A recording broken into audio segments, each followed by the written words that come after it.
Hello, good afternoon, everybody. Can I start the uh, problem solving section? Can someone I help think it's. me? Uh, yes, Yeah, sir. I think we can start. Yes, sir. There is only one thing I was suggesting that in the last session, your voice was a bit low. Okay, So sir. the best thing would be if you can have your microphone Yes, sir. closer to your what? Okay, that's all. Thank you. Carry on, please. Bye. Good afternoon, everybody, and welcome to the class on NPTL previous year assignment question solving section. Currently, we are dealing with week 2 assignment discussed in asked in the year 2021. Myself, Suraj P. I am from Chemical Engineering Department, IIT Kharagpur. All the slides will be uploaded in the Google Drive that will be shared to you with NPTL, and the recorded video will also be uploaded in YouTube. So the first question is uh, positive deviation from Raoult's law is associated with which kind of azeotrope? So A will be the answer, sir. yes, yes. Uh, so before starting that, we can see something about uh, phase equilibrium of single components. So this is the phase equilibrium diagram for a single component in which pressure and temperature is plotted. We will obtain three regions: liquid, solid, and vapor. At low temperature, we will get solid phase for the pure component. At high and low pressure, we will get vapor phase, and at high pressure and high temperature, we will get liquid phase.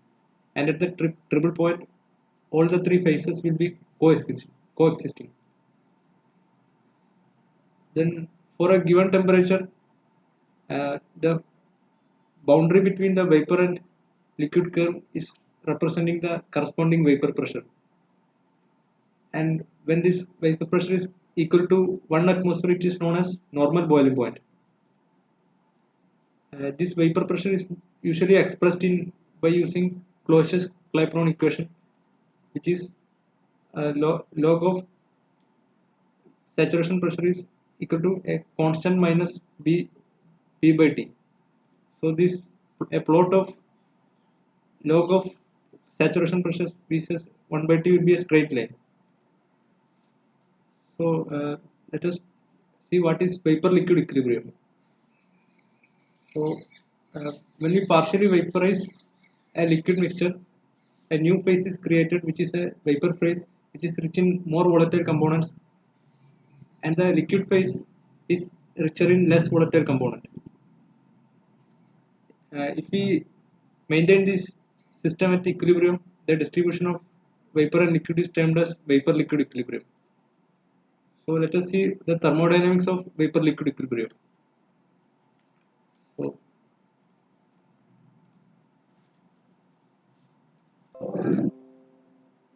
I am sharing this whiteboard.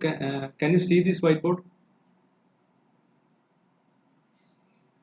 Hello. Yeah, visible. Yes, sir.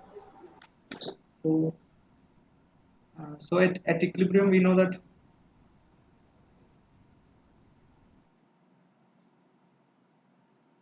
at equilibrium, fugacity of the vapor will be equal to fugacity of component I in the vapor phase will be equal to fugacity of component I in the liquid phase, and the fugacity is uh, given by fugacity of V equal to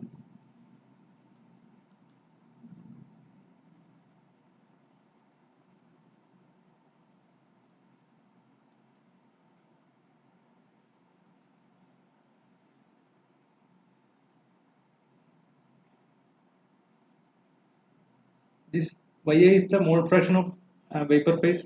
This phi A is the uh, fugacity coefficient. This P is total pressure. For fugacity of in liquid phase, it is given by Xi into gamma L into P. Gamma is the activity coefficient. For pure components, this uh, total pressure will be equal to fugacity in the pure state. Then when we equate these two, we will get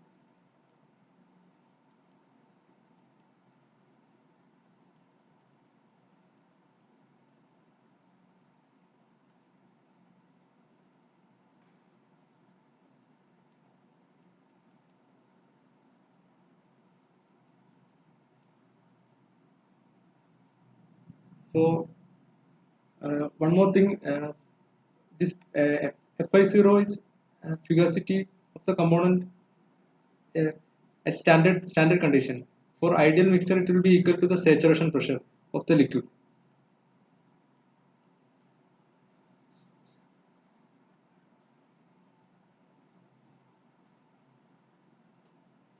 So the one more thing, there is a thing called K value for a component. K value for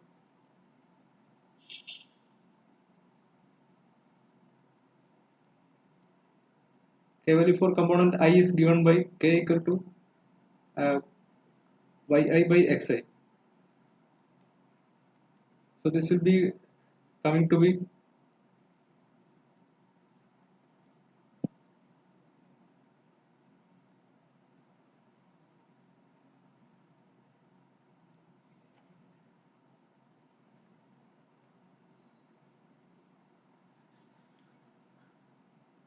now we have three different cases. In the case one, we have ideal solution and ideal vapor phase mixture. So for ideal solution, we know that uh, gamma activity coefficient will be equal to 1. So case 1, uh, both liquid and vapor are in ideal condition. So gamma will be equal to 1, activity coefficient is 1, and phi a fugacity coefficient will also be equal to 1. So it will be, the k value will be going to be yi by xi equal to pis by p. So this is termed as Raoult's law.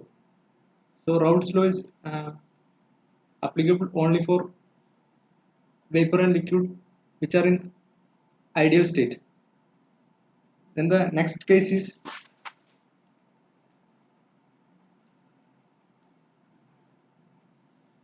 when the vapor is in ideal state and liquid is in non-ideal state. So in that case, K will be equal to K value of the component will be equal to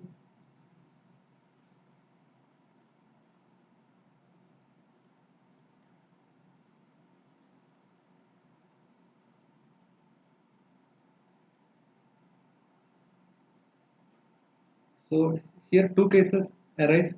One when gamma activity coefficient is greater than 1, and the other one activity coefficient is less than 1. When the activity coefficient is greater than 1, it is uh, called as a positive deviation from ideality.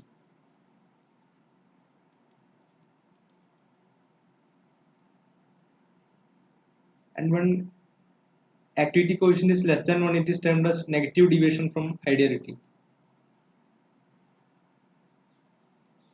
And the positive uh, compounds which show positive deviation from ideality uh, show a minimum boiling azeotrope,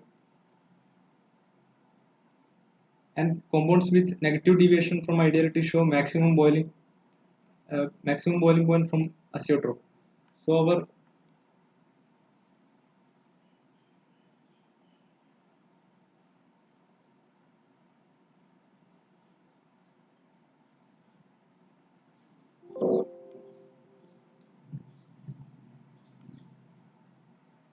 so the answer for this question one is mm, minimum boiling azeotrope.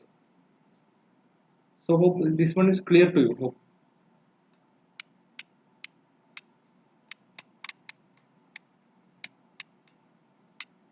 So so this is the first figure shows the Raoult's law for which is applicable for ideal mixture when the mole fraction of component here, pressure is plotted against mole fraction. When the mole fraction of component A is equal to 1, is equal to the vapor pressure of A. When the mole fraction of A is 0, only pure B will be there. Then this will be the vapor pressure of B. Then the line joining these 2 points will give the vapor pressure of mixture. But in the case of non-ideality, for positive deviation, gamma will be greater than 1.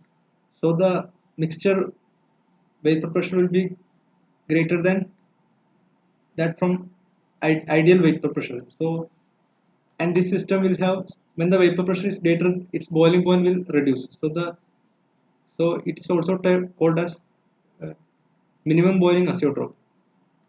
And in the case of negative deviation, the vapor pressure will be less than that from non-ideal case. So the boiling point will be greater than that of ideal case.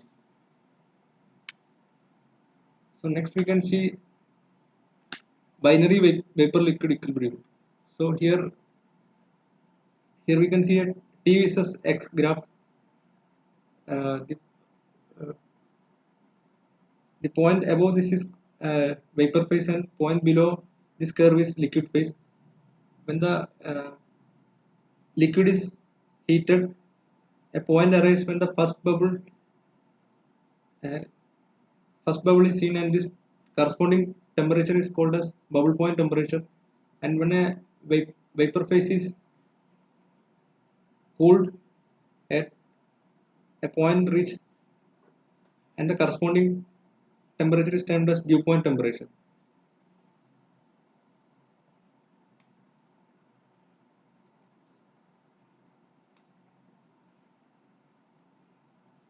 So one more question is there. The the tie lines on TXY diagram are always dash and dash. So we have just shown TXY diagram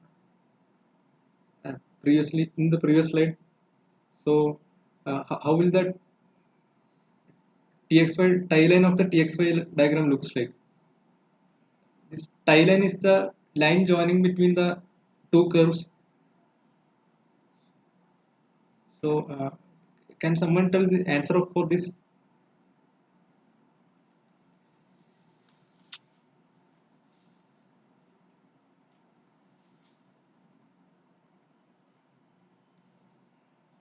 Hello.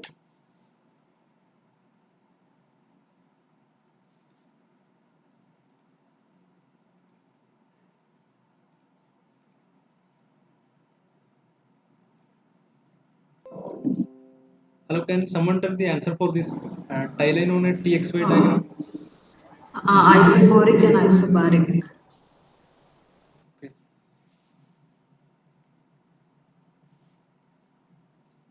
So the TXY diagram will always be plotted at constant pressure.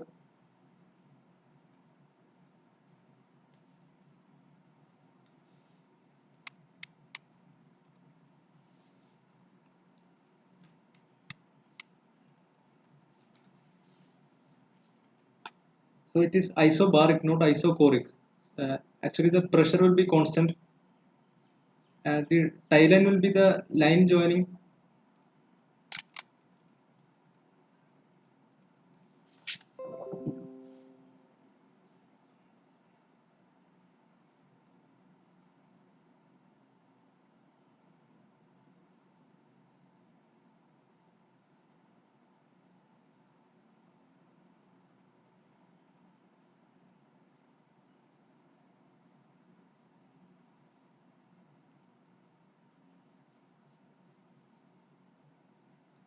Uh, so the tie line will be the line joining these two curves, straight line.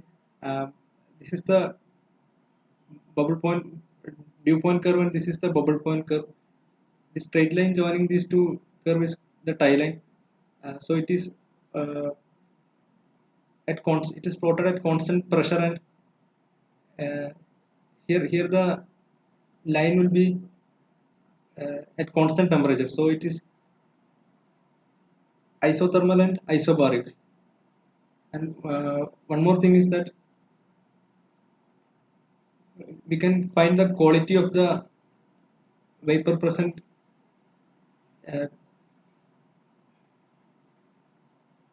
here this is the liquid phase and this is the vapor phase, and the region between these two will be a mixture of vapor and liquid, and we can find the quality of the liquid mixture in this region by using lever rule. If P and R are the endpoints of the tie line and Q is the point in between the tie line, then fraction in fraction of liquid in at the point P to the fraction of liquid in Q will be given by the distance QR by PQ. So this is termed as lever rule.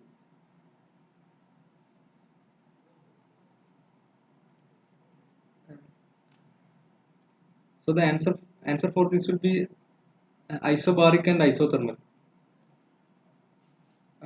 Is it clear for you? Hello. Yes, sir. Okay, thank you.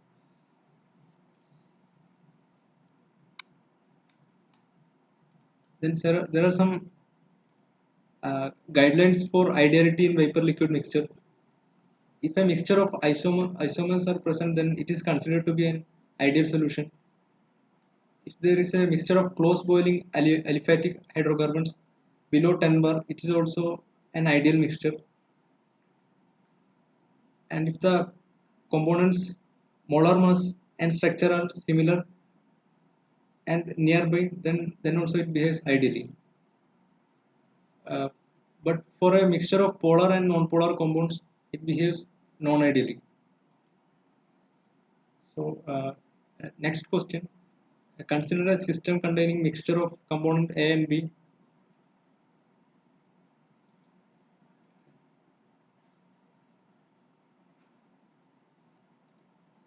Here here it is asked to find the relative relativity of B with respect to A. So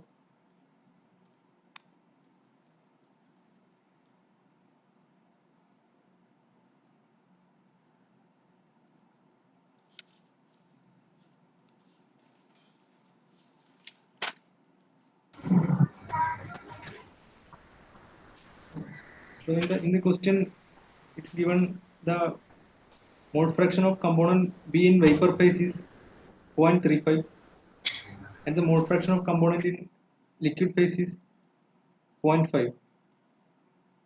We are asked to find the relative relativity of B with respect to A. Here A is the less volatile and B is more volatile. So relative relativity of Al is represented by alpha AB, which is equal to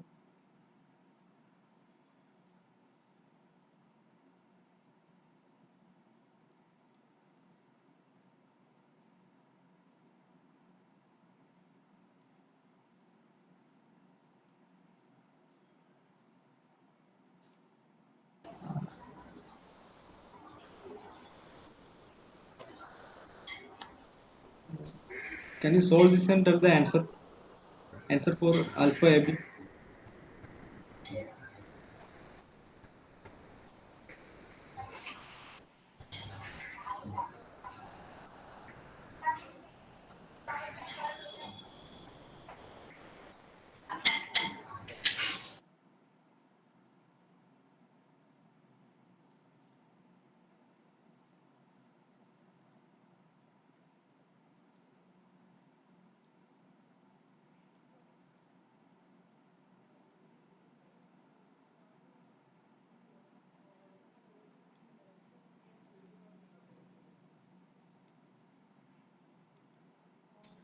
Two point one four.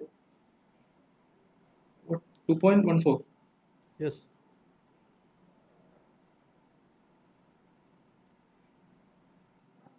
Can some other tell the answer what they got?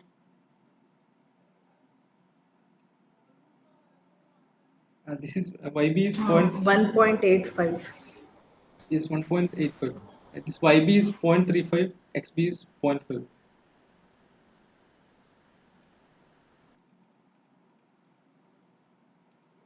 So it is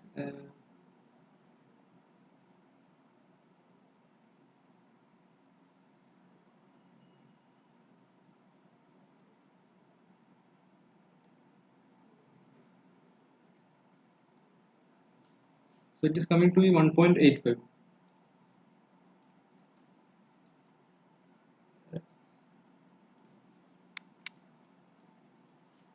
This relative volatility is defined as the late.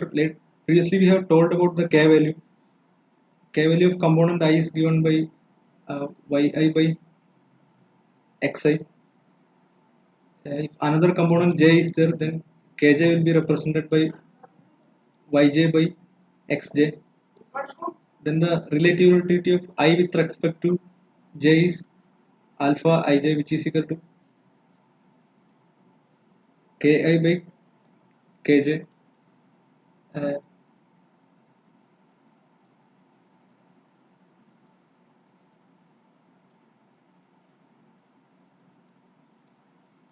and this yi plus yj equal to 1, xi plus xj equal to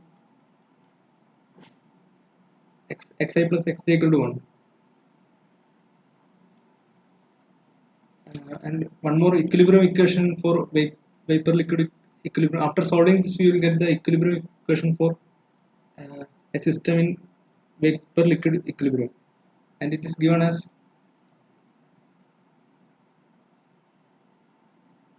y equal to alpha into x by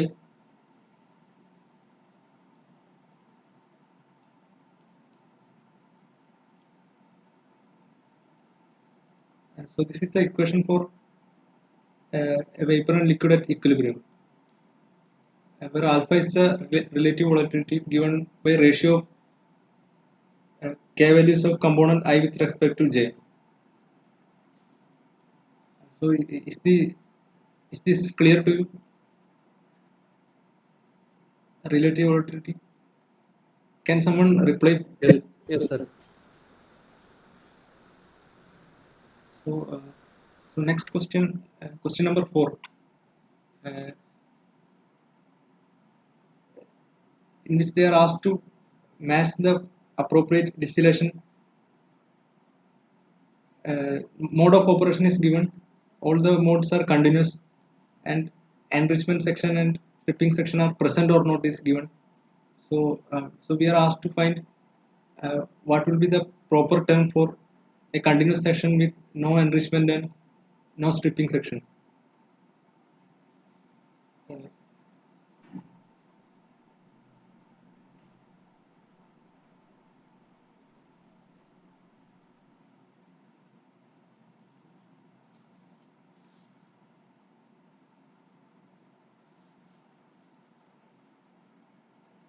Hello.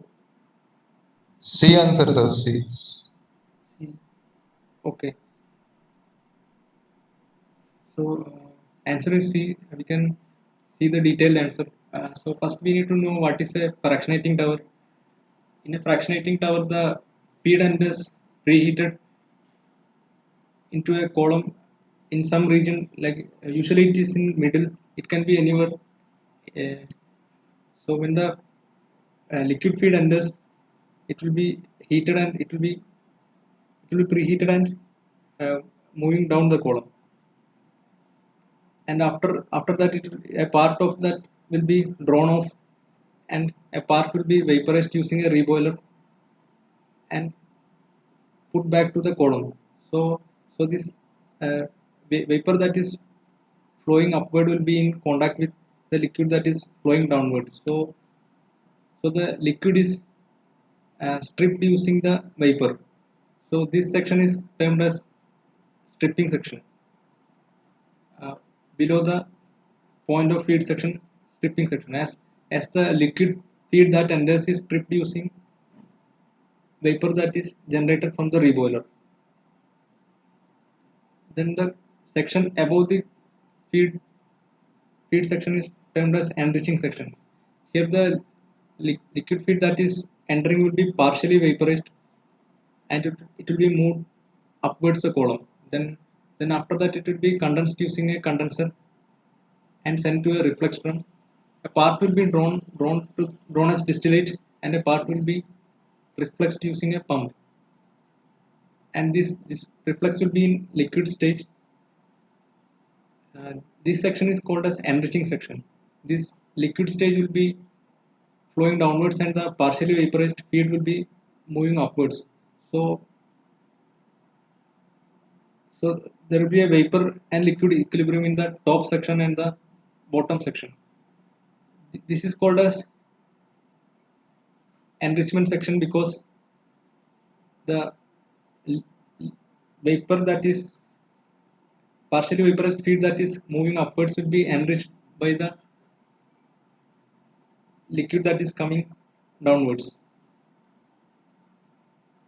So at the top section and at the bottom section, everywhere throughout the column, the vapor and liquid are in equilibrium.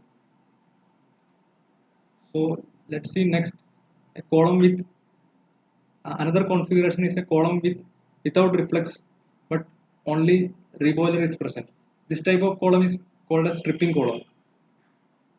Here the liquid feed enters at the top and here no reflex drum is present.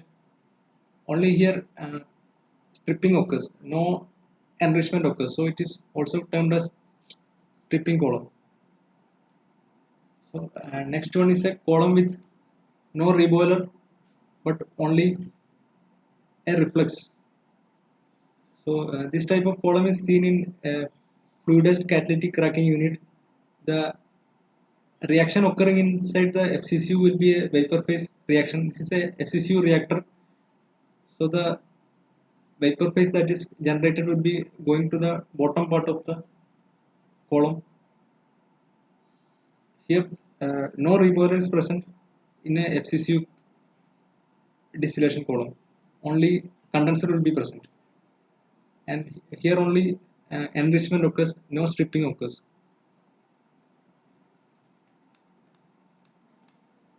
So the answer for this is for continuous mode of operation where both enrichment and stripping section is present. This is it's a simple fractionation column. So continuous mode with both enrichment and stripping section is fractionation, and continuous mode with no enrichment and only stripping is termed as reboiled stripping. Like this, it's a reboiler stripping. It is also called as a stripping column. And a continuous mode of operation with no enrichment and no stripping is there. It is called as flash distillation. Uh, and it should be noted that the purity of the distillation product will be high in continuous mode when compared to flash. And for flash distillation to occur, the boiling point difference of the component should be very high. So the answer for this question is what's the answer? C will be the answer. Yes, C. Thank you. And the next one, which of the following reboiler type is best suited for a viscous bottom product? Sir, B answer, sir. B. Okay, so why it is B?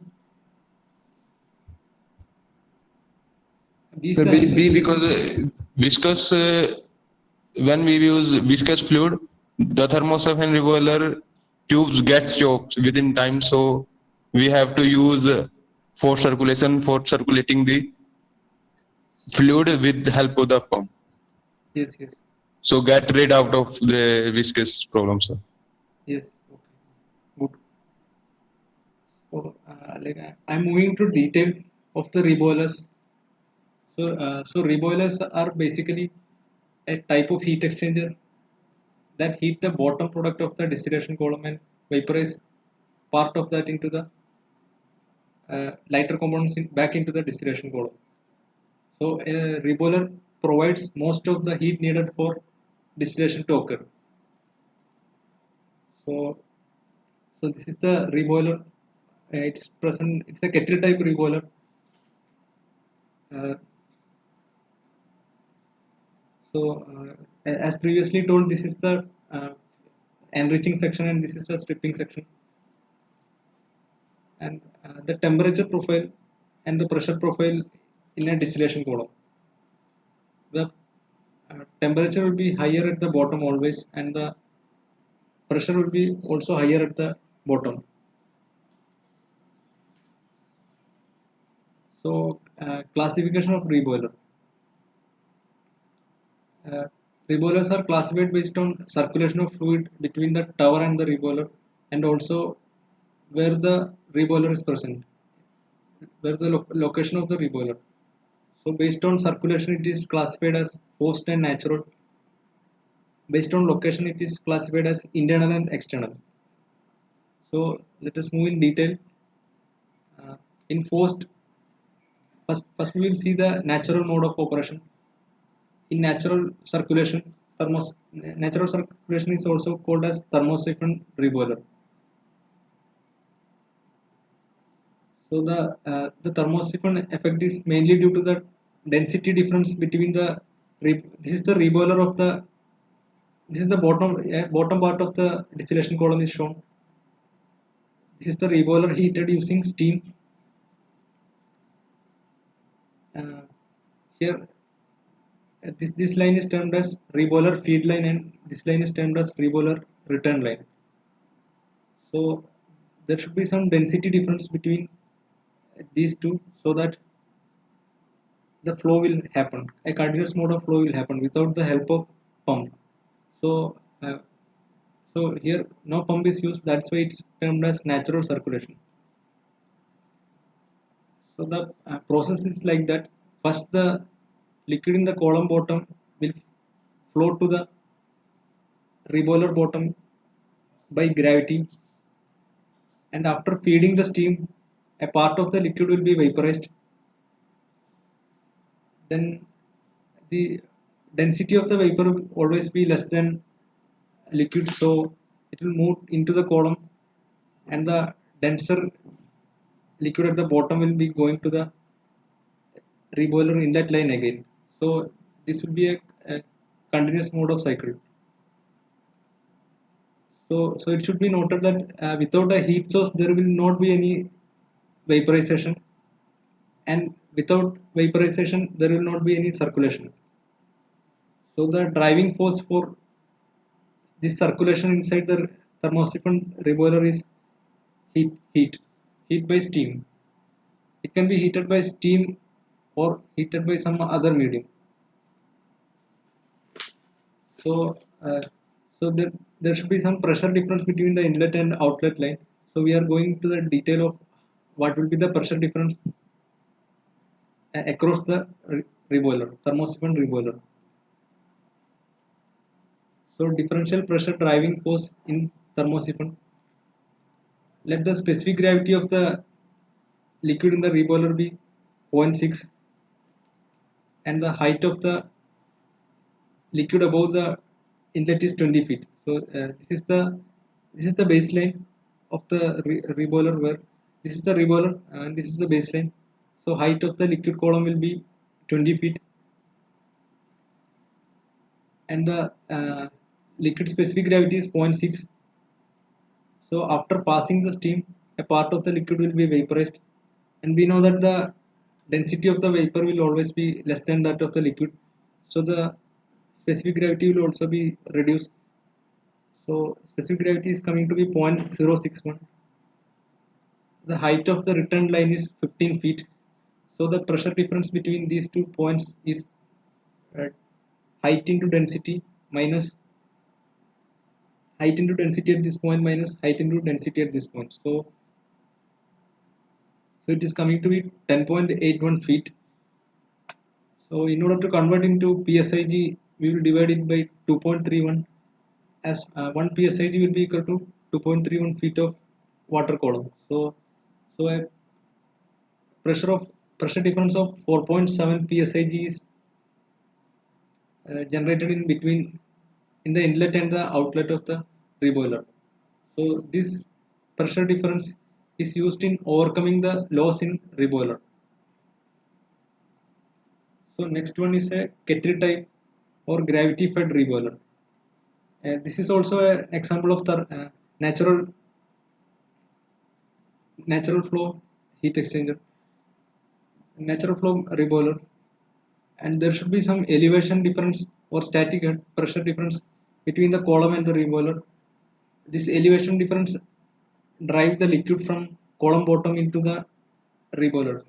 Here the uh, steam is passed through the tube set. Steam or hot oil can be used to heat the column bottom product, and in the shell side the liquid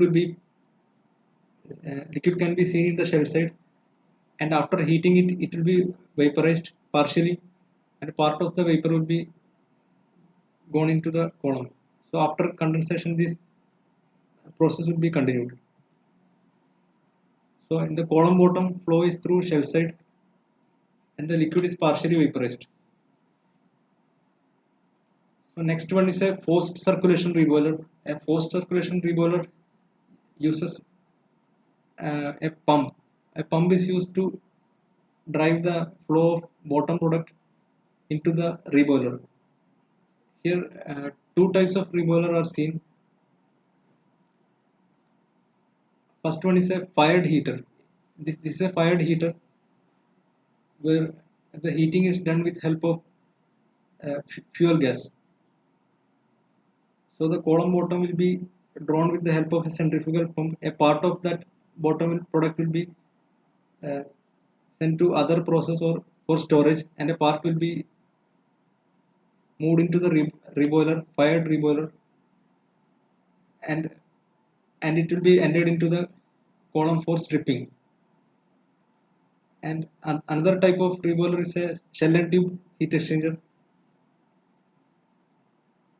It's just a U-tube kind of heat exchanger where steam is used for heating.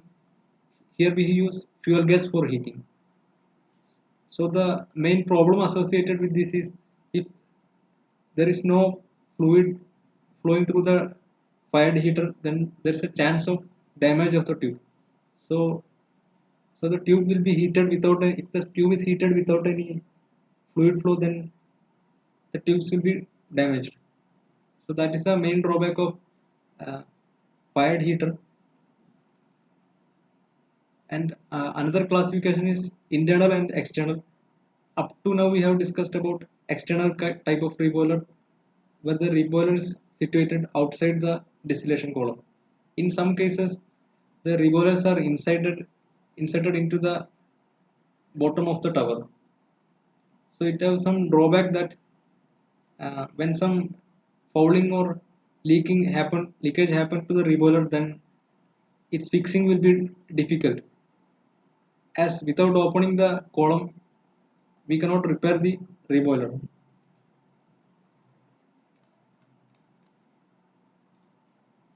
So the answer for this one is forced circulation. A forced circulation is used for viscous, as the density of the uh, liquid that is coming, viscosity of the liquid coming will be very high. A forced pump is required for uh, handling viscous materials.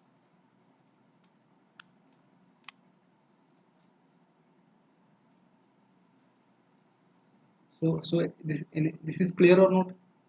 Question number 5. Yes, sir. Then then the next question. In column 1, some parts of flash distillation tower is given and the operation is given. We need to match each of the parts with corresponding operation. So so we need to tell what is the use of restriction orifice, demister pad, vortex breaker, and valve at the vapor outlet.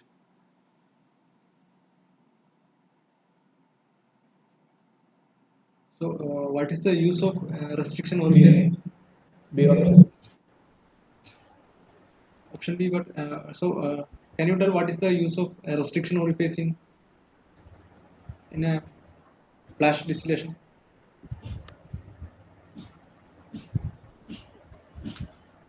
Reduce the pressure. Reduce the pressure. Okay, then why vortex breakers are used in a flash column?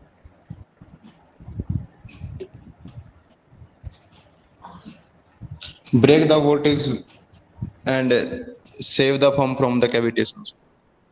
Yes, yes. Good. And this demister pad is used for Prevents carryout of liquid droplets with vapor. yes, yes, D. yes. Then we can move into the details of the parts of flash distillation column.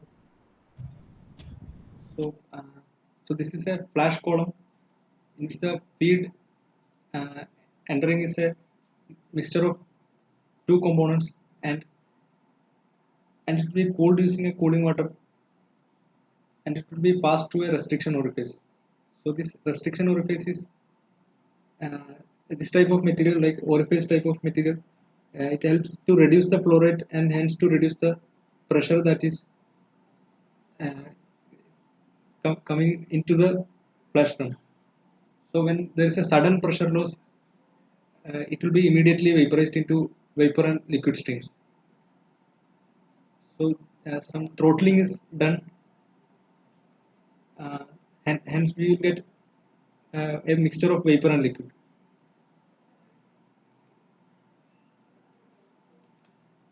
So this restriction orifice is used to reduce the pressure in the feed line of flash drum.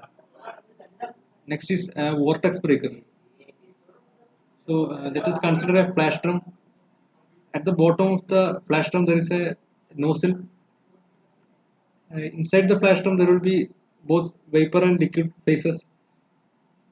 So if we are continuously drawing it using a pump, sometimes it happens that some vapor phase will also be going along with this, and it will lead to the damage of pump by cavitation. So, so vortices happen when liquid level. So there should be some minimum liquid level. Otherwise, if it go below the liquid level, then this uh, vortices will form, and most of the vapor will be drawn into the pump. So if vapor is drawn into the pump, and cavitation will happen. So can somebody tell the remedy for this? How cavitation can be prevented? Not in this case. In general case, how cavitation can be prevented in a centrifugal pump?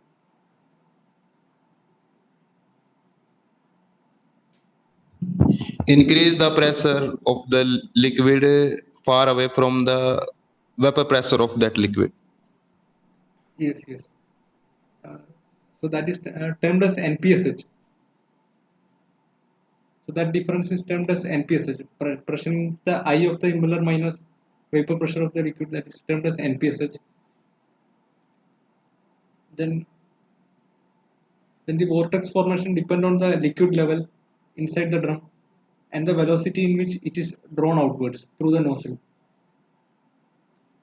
So the main problems associated with the vortex is, if vortex forms, then the distillation purity will be less and we will get poor suppression, and there will be excessive pressure drop at the outlet line, and regular cavitation will be leading to damage of impellers and control valves.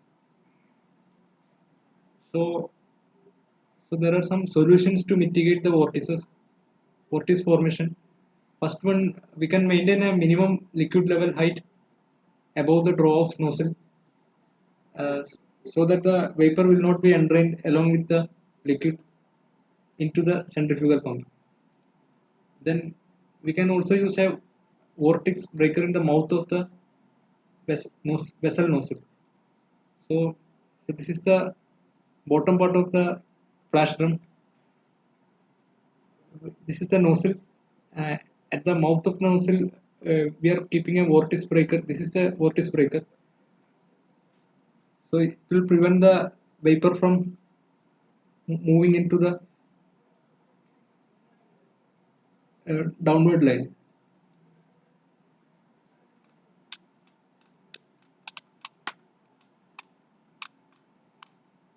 So this question is clear to you now. Any doubt in this question?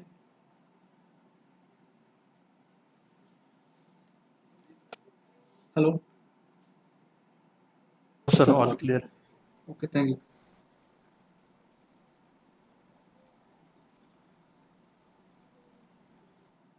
Then moving to question 7. In case of two statements are given, we need to identify which one is true. So flash distillation is suitable for separation of components having widely different boiling points, and multi-stage distillation is used when relative volatility is greater than 1. So so uh, so is both are true, or only 2 is true, or 1 is true? Can somebody tell the answer?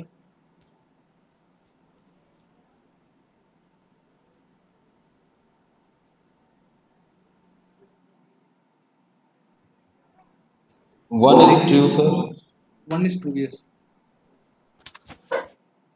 Sir, both are true. No, actually, the second statement is false because the multi-stage distillation is carried out using when the relative volatility is less than 3, not greater than 3. Then we can see some example for flash distillation. Here, here we can see a mixture of lube oil, moisture, and gasoline. The boiling point of lube oil will be very high compared to moisture and gasoline. The boiling point will be near to 230, 250, and that for gasoline it will be 50, 60. So first we will remove the water phase from the mixture using a emulsifying agent. Then we will remove the water and liquid by simple decantation in a tower. Then the lube oil and gasoline mixture will be moved into a flash distillation. So in the bottom product, what will be the major part? Can you say in the bottom which product will be major, gasoline or lube oil? Sir, lube oil. Why? Because the boiling point of lube oil is higher than the gasoline, sir. Yes, yes, yes. Then moving to question 8. Choose the correct order of design step for sizing of a flash drum. So this is about flash drum sizing. So what would be the order of design?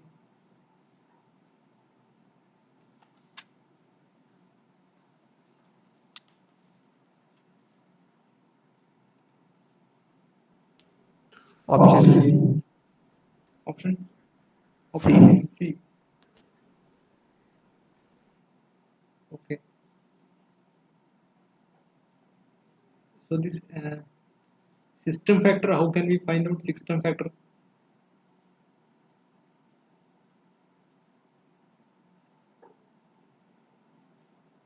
System factor we can find using this equation, and we need one graph in order to get this separation factor. So that graph is shared in the class, I think, and what will be the relation between velocity and diameter? When the velocity is high, the diameter will be high or low? If the velocity is high, then the diameter is low. Okay. Then question number 9. Choose the incorrect statement among the following. Four different statements are given. The first statement is given: composition of raffinate and extract phase at the plate point is different. In a liquid-liquid extraction, separation is not possible if selectivity of solvent is unity. The extent of adsorption depends on the nature of adsorbate and adsorbent. Vacuum distillation is used for thermally unstable feed. So which among these is incorrect?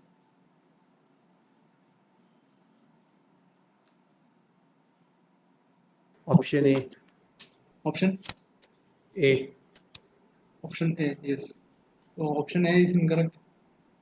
Other three, when the selectivity is 1, we cannot do any separation, and the extent of adsorption is depend on the adsorbate and adsorbent.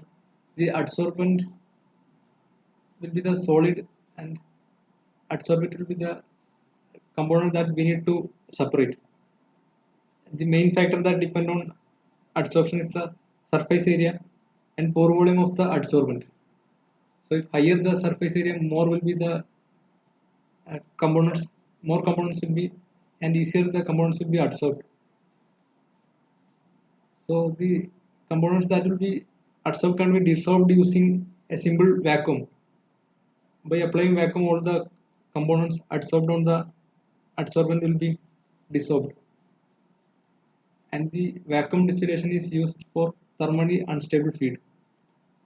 So let us see the detailed answer. This is the ternary diagram in extraction. So we have three phases: A, B, and C are three three components. When we add solvent into this, a binary mixture is formed, and this line is termed as the, the this line is termed as the tie line. This line is the tie line, and this is the phase separating line. Uh, here only single phase will be there, but here two phases will be there. Two phases means if we are separating uh,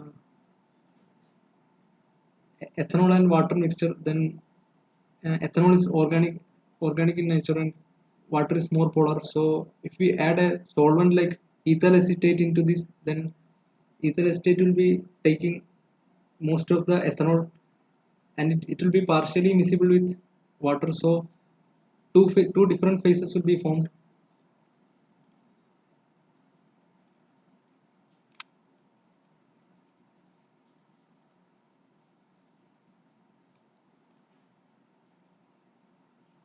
Uh,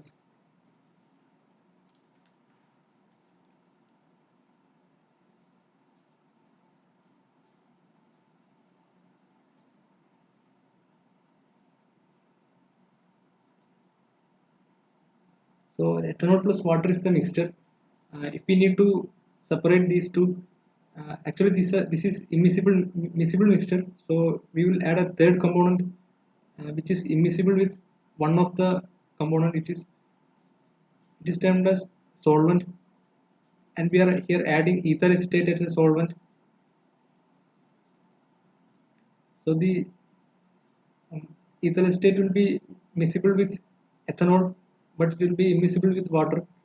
So two different phases will be formed.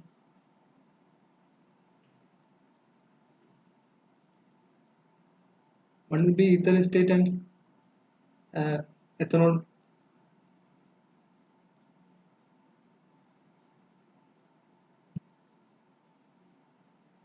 And the some of the ethyl acetate will be partially miscible with water, so that will also be formed.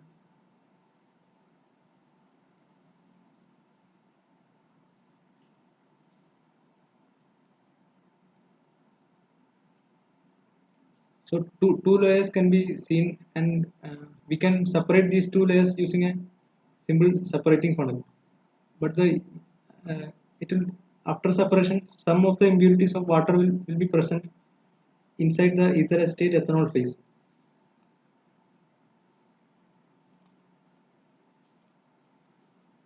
And below this line, two phases will be found. As we two phases means uh, uh, one will be richer in water and other will be richer in ethanol. So two phases can be seen. Here we can see separate only single phase. So at the plate point, both raffinate and extract phase will be same. So this will be the plate point where the raffinate curve and extract curve will be joining, and the composition at the plate point will be same. So next, let's see what is vacuum distillation. So for high, in order to separate components with high boiling point, we use we apply vacuum in the distillation column to prevent damage of the component, thermal damage. So some components in the mixture have higher boiling point, and vacuum is used to lower the boiling point instead of increasing the temperature. So if we increase the temperature beyond a limit, then cracking of the mixture will happen. So the desired product will not be obtained. So some advantages of vacuum distillation. Vacuum distillation is energy saving, as it decreases the amount of heat that is required for distillation. So when we apply vacuum, the total boiling point of the mixture will also reduce. So accordingly, the temperature required for distillation is reduced. So the total energy will be less, and it will also help in reducing the side reaction associated by cracking. It's also make possible to separate substance that will decompose at high temperature. So some aromatics in the plant extract will be usually separated using vacuum distillation, as it will be damaged at higher temperature. So it also decrease the safety concern, increase the safety concern by lowering the risk of explosion. So this one is a simple illustration of a. This is an atmospheric distillation column. It's a crude distillation unit where both atmospheric unit will be present and vacuum unit will also be present. So the crude oil entering will be preheated using a heat exchanger, and it will be fed into the bottom of the uh, bottom of the crude distillation unit. In CDU, in crude distillation unit, there is no reboiler. Only steam is used in the in case of reboiler. As if we add steam, the total pressure will be reduced, which will help in increasing the. Suraj, it's already 4, so try winding up immediately. Okay. So question number 10. So in the vacuum distillation, we apply a vacuum at the top of the column using a steam injector, and the usual vacuum found in the vacuum distillation unit is about 30 to 80 psi. Question number 10. Find out the composition of three components A, B, and C in the ternary plot given below. So we are asked to find the composition of point M. So can someone tell the answer for this? So in order to find the composition, we will draw a perpendicular line from this point to opposite side, and the opposite side will be giving the corresponding component. So when we draw a perpendicular line from this point to this, we will get that 20, then this is 8, 60, then this is 30. So have you got this? Option A. Option A, yes, yes. Option A. Yes, option A. Yes, thank you for any of your queries. You can either contact your Professor Esre sir or Professor Gargidas ma'am or myself. Thank you for your patience. Any doubts, please? Yes, ma'am. I want to ask one question. Yes, please. Ma'am, in a reboiler, at the bottom of reboiler, in a lecture, sir said the pressure is high. Sir, can you explain, ma'am?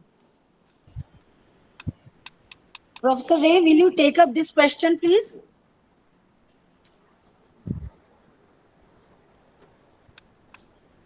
It's like this. Yeah, can you hear me? Yes, yes, yes. Please continue. Okay. The reboiler generates vapor and sends it below the bottommost tray. The vapor has to travel up through the set of trays or the pack towers and reach the top. And definitely, in order that the vapor flow occurs, there has to be a pressure difference. That means where the pressure vapor enters, the pressure has to be higher. That means at the bottom, so that the vapor moves to the top, the bottom pressure has to be higher. So that's the explanation or the logic that why in any distillation column, you'll always find the bottom pressure is higher than the top pressure. I can give you an idea also. If you are having 40 trays in a large distillation column, the pressure drop per tray will be approximately 50 millimeters of water column. So the total pressure difference across the column will be 40 minus 50. So it will be about 2000 millimeters of water column, which amounts to about 0.2 kg per cm square. So in a distillation column, the bottom pressure will always be higher than the top pressure. But as you go down, the pressure is more. Thank you, sir. Any other question? Sir, in flash distillation, RO is given. So, what is the basis of the RO sizing in view of pressure to control the pressure of flash distillation, sir? Perfect. If you're confident, you know the feed, what is there, and you need to know the temperature and the pressure of the feed as well. That means you know just before the entry or what is the condition of the feed, which is there upstream of the restriction orifice. Now the restriction orifice has to be such that it should provide sufficient resistance so that from the upstream pressure, it should come to the downstream pressure or the drum pressure. So your RO has to be sized in such a fashion such that the resistance or the pressure drop in the RO is equal to upstream minus downstream pressure. But when you are really sizing it, be careful about one thing here. There is a phase change. The downstream, there is flashing of the feed which enters, which comes from the upstream. So your pressure drop equation will not be the conventional delta P. The CD value will be higher, the discharge coefficient. So there are ways to do this. You can refer to any hydraulics book which designs restriction orifices will give you this. In fact, if you really want to know about design of orifices, refer to the book by Flow Meter Engineering by Spink. This is my input. If you want to know anything, Oh, yeah. okay, sir. So, sir, what would be the exact location of the restriction orifice? Is it immediately to the inlet of flash distillation or some far away from that equipment? No, it will not. It will not be far away, because downstream of this restriction orifice, you have vapor and the liquid flowing together. That leads to a sufficiently high pressure drop. Normally, it is fitted as close to the inlet nozzle of your flash drum as possible. Possibly, it will be about 6 inches away or something like that. It will be close to the inlet of the drum.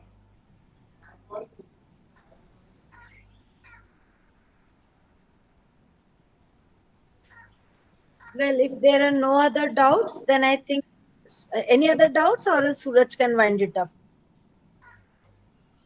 Ma'am, please one for me. Yeah. Yes, Please. please. Yes, please. Sir, when we use a number of reboilers in vertical fashion, sir, up to stripping, uh, if I say one is at bottom reboiler and another in stripping section at some way in the middle of the stripping section, sir. The multiple reboiler is there when we use this kind of I have never seen more than one reboiler location in a distillation column. The purpose of the reboiler is to generate vapor from the bottom stream and re-enter it as a vapor reflux below the bottommost tray. It is possible that you may come across, in refinery, I have come across columns where you have two reboilers heated by two different fluids, hot fluids, but they work in parallel. I have not come across uh, reboilers being located anywhere apart from the bottom. Well, you may add in some cases some stripping gas in between. That I have come across, but not a reboiler. Reboilers, as far as I know and I have seen in the plants, is definitely for vaporizing part of the bottom material and sending back to the column as vapor reflux. sir, I have seen a propylene recovery unit there is a stripper of 140, 135 tray, sir. And one is the Yes. reboiler at the bottom, and second is the 62 number, sir. What is the purpose of that? Maybe the purpose of that, sir. Possibly, if you see over there, that means, okay, I get it. If you look at that particular column with 135 trays, it is basically behaving as two columns put in tandem. Yes, sir, right, sir. The one column height maximum, the 60 and above meters, sir. Right, right. In which refinery have you seen this, or which petrochemical? Sir, yeah, this is the HML Batinda Refinery Propylene Recovery Unit, integrated unit with FCCU, sir. I see. So basically, it's HMAL, no? Sorry, sir. But it is HMEL. Yes, sir. Yes, sir. Oh, HML, sir. okay. Well, I have many friends there. We had worked together. Anyway, uh, the concept definitely must be this only. Is there any draw from in between the top and the bottom? Possibly there is. Sir, this is the single column, stripping column, and the secondary boiler given at the 62 number Tray. plate, sir. So Yeah. what was the purpose for that, sir, given? No, until and unless I see that entire scheme, I cannot say. That's why I was asking: is there any side stream draw here in this No, column? sir. No, sir. No. The feed is on this That's tray. sir. The second column is rectification 145 number tray. The 35 for propylene, and the last tray goes to the last. The vapor goes to the reflux drum, and non-condensable went off given, Right. sir. No, my question is the stripping column that you are talking about with 135 trays, that has got a single feed And Yes, sir. no, Yes. no other draw off except the top and the bottom. Yes, sir. Yes, sir. Possibly Only in that 90% are propylene and 10% the propane is fed at the 97 tracer. on the 97 tray. And from the 62nd tray, you have a reboiler, one more reboiler. Possibly Yes. the designer may have thought the reboiler load could also be put at the bottom. The entire reboiler load could also be put at the bottom. But in that case, there would be a tremendous amount of vapor going up. A large amount of vapor has to travel to the top. Possibly to reduce that, he has divided the. See, ultimately, what the reboiler does, the reboiler generates a vapor stream which is refluxed back. So possibly what he has done, he has provided a bottom reboiler as well as a reboiler on the 62nd tray. Sir, I think there is any relation between the vapor flow and diameter of the, if the huge vapor flow goes, the vapor velocity will be higher, that maybe cause entrainment. So designer thought about that to given the secondary boiler. Maybe that will be answer, sir. I guess.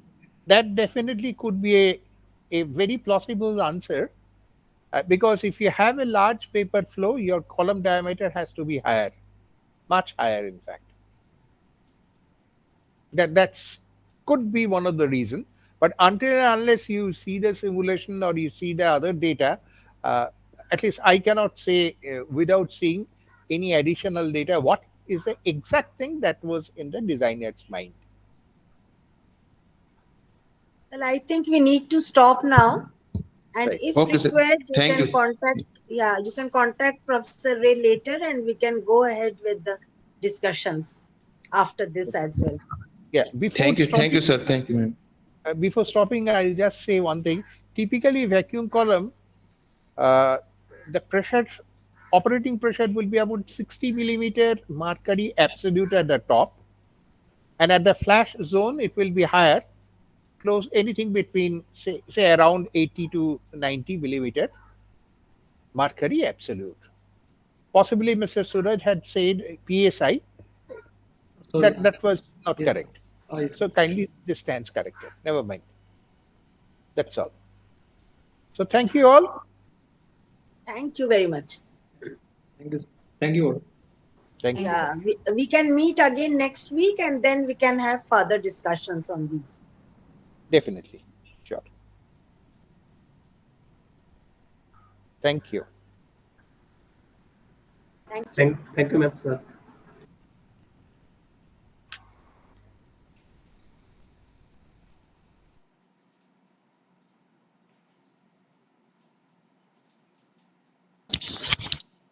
And करना है sir sir and करना है Yes. Okay.